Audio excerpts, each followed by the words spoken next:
good. It's good? Yeah. All right, great. I was going to say that to me it's quite mysterious how the stories end up connecting without any of us doing it. Just thought I'd mention that. I'm always struck by that. So,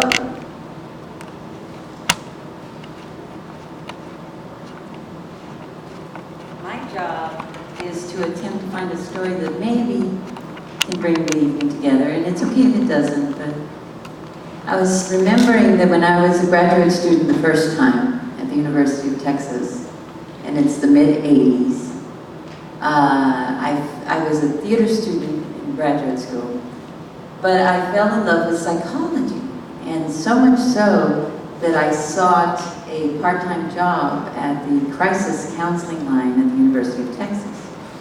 And that job had its strangeness for many good purposes. One of the things you would agree to in taking on that job is that you would do one graveyard shift, at least a month. And when you would go to this job, we were in the third floor of this campus. As you know, the University of Texas, it's the West Mall. And I'd go in at midnight as everyone is starting to leave the campus. So really it was just the police and myself, maybe a couple bums, right? And I would leave in the morning at 8 in the morning as everybody's coming, and it was always really striking to look out the window at the West Mall building and notice the tower. And of course, Charles, what's his name, Whitman, right? Because as you look at that tower, it's really hard not to think about that if you're old enough to remember or have seen the photographs. And the irony was that my job existed because of that. Because this is one of the things the University of Texas did to try to avoid that kind of tragedy.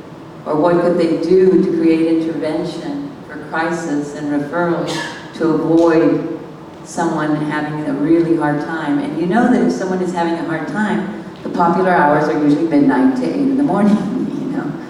They can't sleep, and they can't sleep for good reason. So often the calls that we would get were always strange, per se.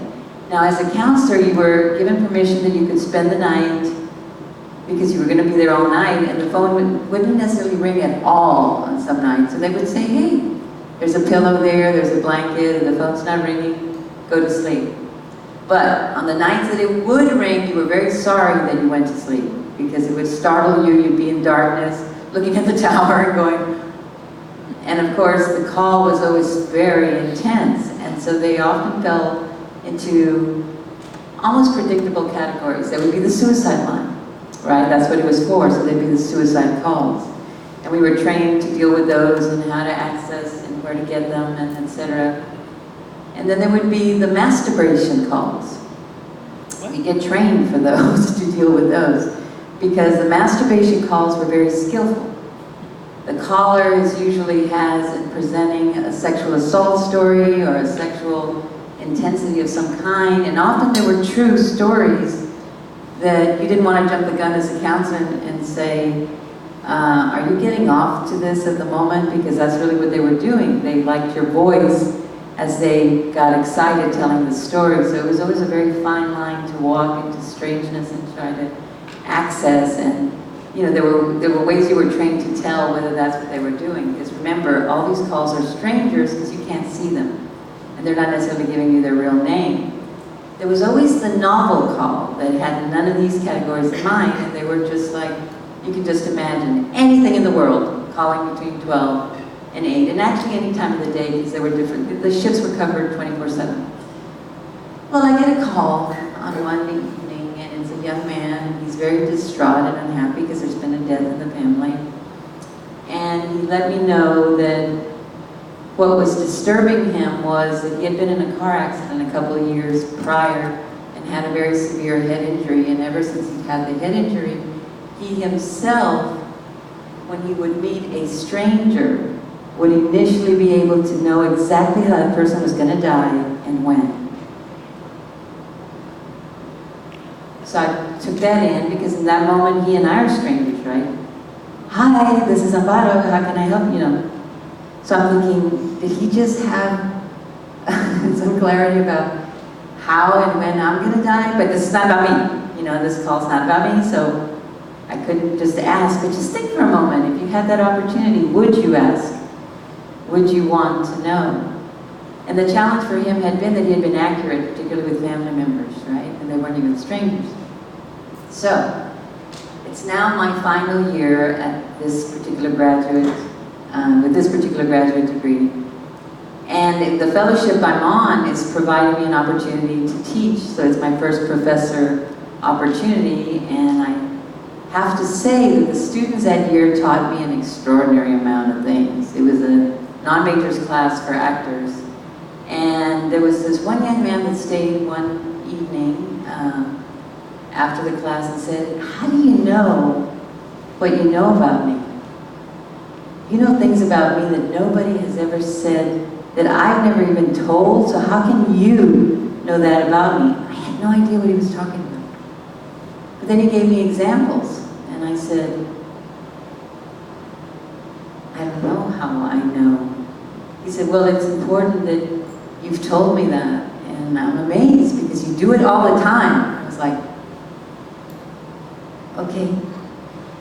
There was another young student that every time she would walk into the room, it was like a tornado would walk in energetically.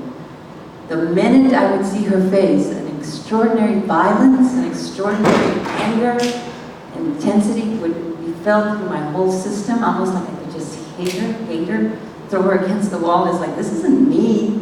I don't have these feelings for this young woman that way. What is going on? Well, she came to see me in my office hours, and she explained that why she had been missing so much class, and in this case, it was because she had an insane mother who would physically assault her, and as she described it, was the feeling that I was feeling empathically for her. And so this was an education for me to recognize my own energies and how to deal with that as they show up and would come up. And of course, because I had the crisis counseling experience, I could refer her and ideally her mother if they needed that to go to the proper place, right? So I'm getting ready to graduate now, and I'm in crisis.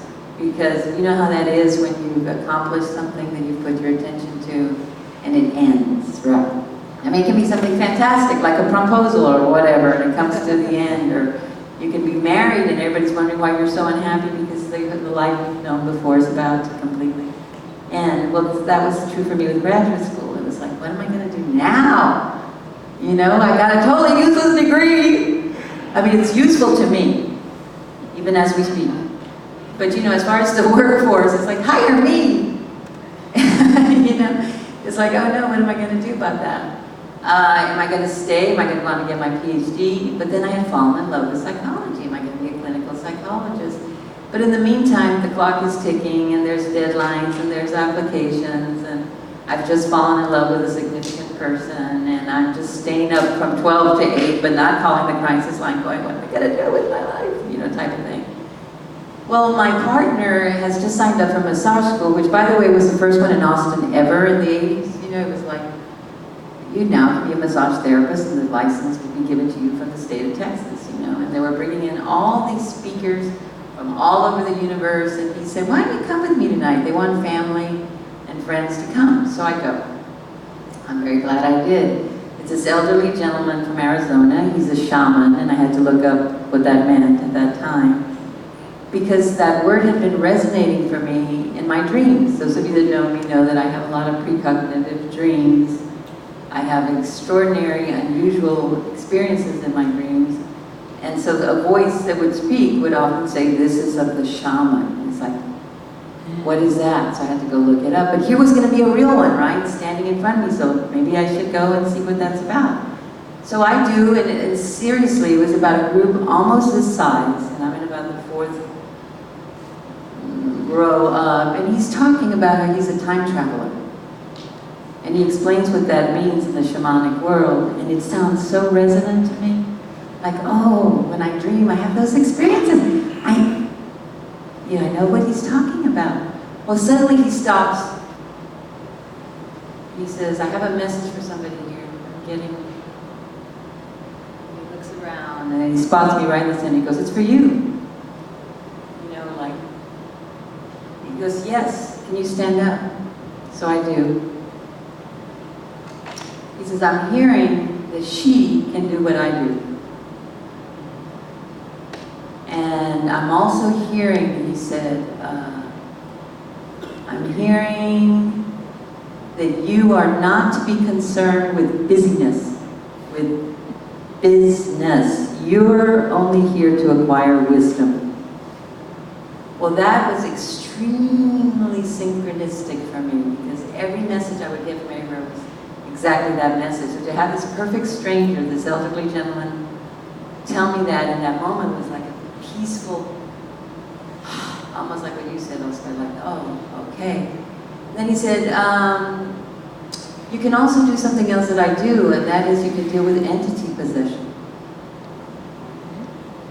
Yeah, that sounded a little spooky, like entity possession. And he goes, yes, in fact, let me ask the audience very quickly. Do any of you have the experience that you have these intense emotions that you know are not yours? And several people were like, do you mean? And they'd raise their hand, and there's this woman in the front row, and she says, I want to kill myself every morning when I wake up, and there's nothing going on in my life to make me want to feel that way. He goes, that's what I'm talking about. The entity possession is not like the Catholic Church entity possession. It's energetic. It's usually a soul in transition, and it's often in the lineage of the family, and it often latches on. Sometimes it's quite rare, particularly if there's been drug or alcohol abuse. And he says, what I'm hearing is that you can do what I do about that. In fact, why don't you come down and help me?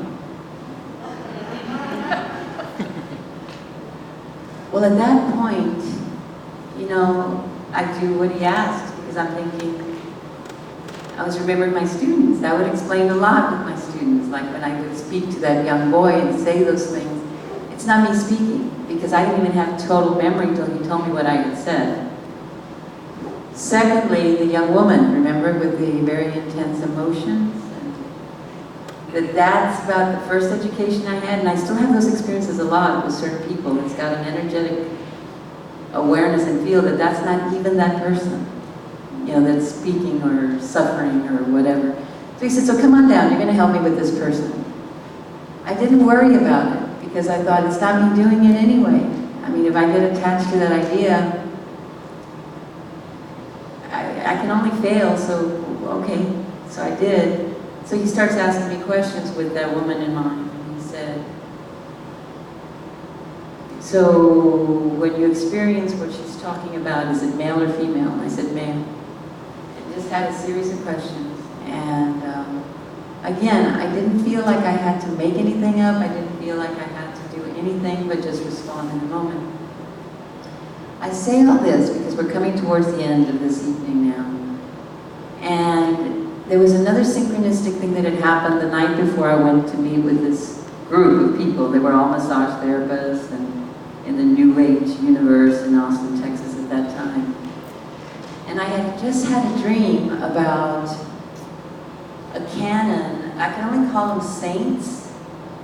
There were 6 of them above my head. And as I'm noticing them, there's this energy moving through my body that's like right now it speeds up. If I do that, you can see me do this very easily. But it was like slow motion, almost like your proposal, Isaac. You know, it was like the energy was going. And my mother, who was still alive at that point, and a very devout Catholic, who, you know, loves saints. She had her own saints everywhere you turned in my house. But she did not recognize the ones over my head, you know, because they were more like the Hindu variety. And so she had a lot of concern about that, like, who are those people? And surprisingly, because I can be so lucid in my dreams, I can have dreams of dreams and remember that I'm saying, oh, that's what that dream meant. That's how I dream. So when my mother looks at me with that evil thing like, who are those people? Like they're of the devil or whatever. I basically say, not so nicely and kindly, I'm a medium, deal with it. As my body is doing that thing. And again, I didn't even know what that truly meant. But then I meet this old man, and he tells me, you're a trance medium. And all you have to be concerned about when you do it is relax deeply. Don't be concerned. And the less you think about it, the less you think and make attachment to it, the clearer the message will be. And by the way, I'm hearing, as far as you're concerned right now about avocation, is that correct? I'm like, yes. Like, what will I be when I grow up? Am I going to be a psychologist? Am I going to be a theater? What am I going to be?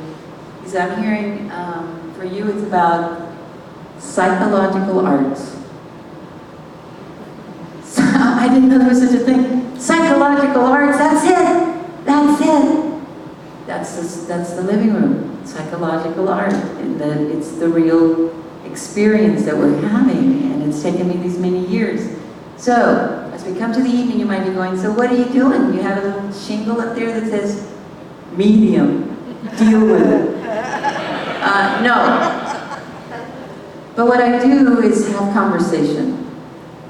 And sometimes things come through the mouth, and if it's helpful, great. I don't attach to it. I'm a writer. They love that. There's people that speak from someplace else, they love when I pick up the pen. Because it's like, we're just saying. And the last thing I want to say about that is that I've been dealing with some very intense physical tremors. And they're not neurological, which is interesting. I think we're talking about that serpentine energy that wants to ground. And before I came here tonight, I looked up at my journal for what that old man said to me. And he said, you know what, my dear? It's going to take a while for you to be able to do exactly what you came to do, because you're going to have to get very grounded and mature. So Isaac, you too will grow up. You know? Like, in other words, some things take a damn long time and they get a little uncomfortable, like your body starts shaking. Don't worry about it. So, I don't know that this story went anywhere, but for me it's very important because it's manifesting now. 30 years later, something else deeper wants to ground. And I'm just grateful that you're here to receive these gifts from every single storyteller that had a story to tell. Thank you, and maybe you have one to tell too. And the importance of that is that we're not the ones always speaking, apparently. So, storytellers, come on up here and take a bow.